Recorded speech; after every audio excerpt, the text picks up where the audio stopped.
थाना कांड क्षेत्र के ग्राम पंचायत गढ़ी में रहने वाली सना उर्फ नेहा की हत्या के मामले में बड़ा खुलासा हुआ है। सना की हत्या के आरोप में उसके पति सहित 7 लोगों के खिलाफ गंभीर धाराओं में मामला दर्ज किया गया है।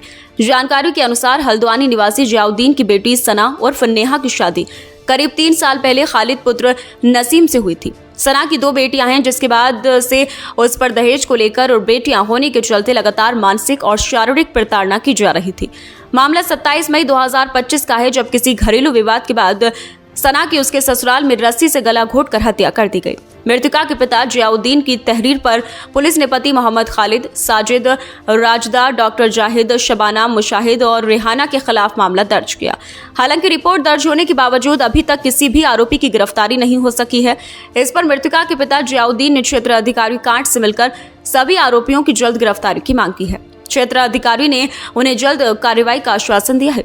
मीडिया से बात करते हुए जियाउद्दीन ने कहा, अगर जल्द से जल्द आरोपियों को गिरफ्तार नहीं किया गया तो मैं आत्मघाती कदम उठा सकता हूं। पुलिस मामले की गंभीरता को देखते हुए आरोपियों की तलाश में जुट गई है और जल्द गिरफ्तारी का भरोसा दिलाया है। थाने में सर मेरी बेटी की हत्या कर दी गई थी 27 तारीख को गढ़ी सलीमपुर ग्राम में उसके ससुराल पक्ष द्वारा। उसके संबंध में मैंने FIR दर्ज कराई थी 29 तारीख में, क्योंकि पोस्टमार्टम की वजह से 28 तारीख को बॉडी मिली थी मुझे। और दफीने के बाद मैं सुबह आया और आके मैंने पूछा, लेकिन मैंने जानकारी ली और सीओ साहब के यहाँ मेरे बयान भी दर्ज होने थे। आज बयान दर्ज कराया अपने और परिवार के अपने। मैंने सीओ साहब से कहा कि अभी तक इसमें गिरफ्तारी नहीं हुई, इसके लिए मैं बड़ा दुखी हूँ इस चीज़ से कि गिरफ्तारी क्यों नहीं हुई मुलजिमों की। मेरे संज्ञान में आया कि गांव का पूर्व प्रधान, जो पूर्व प्रधान है यहाँ का, उसकी सुरक्षा में कुछ अपराधी हैं। यासीन नाम है उसका प्रधान का, और एक उसकी बगल में रहता है, एक और है उसका पड़ोसी अब्दुल्लाई। कुछ मुलजिम उसने छुपा रखे हैं। दूसरा ये है कि जो साक्ष्य छुपाने की बात हो रही है या साक्ष्य बनाने की बात हो रही है, जहाँ पर जो घटना हुई है ना, ये उस समय वहाँ मंगल का दिन था और बाज़ार लगता है मंगल का, और सामने चाय का होटल है घर के बिल्कुल सामने। वहाँ से किसी को नहीं बुलाया गया। यासीन प्रधान को बुलाया गया, ये शाह हुसैन जी बैठे इनको बुलाया गया, और एक आध 2 और इधर उधर के बुलाए गए, क्योंकि सबूत बनाने के लिए। 12:30 बजे मुझे फ़ोन किया कि तुम्हारी बेटी ने किवाड़े बंद कर रखी है, ऐसा कहा उसकी सास ने, और 2 बजे इन लोगों को बुला के दूर दूर से दरवाज़ा तोड़वाया। अगर ये हत्या नहीं है तो फिर क्या है?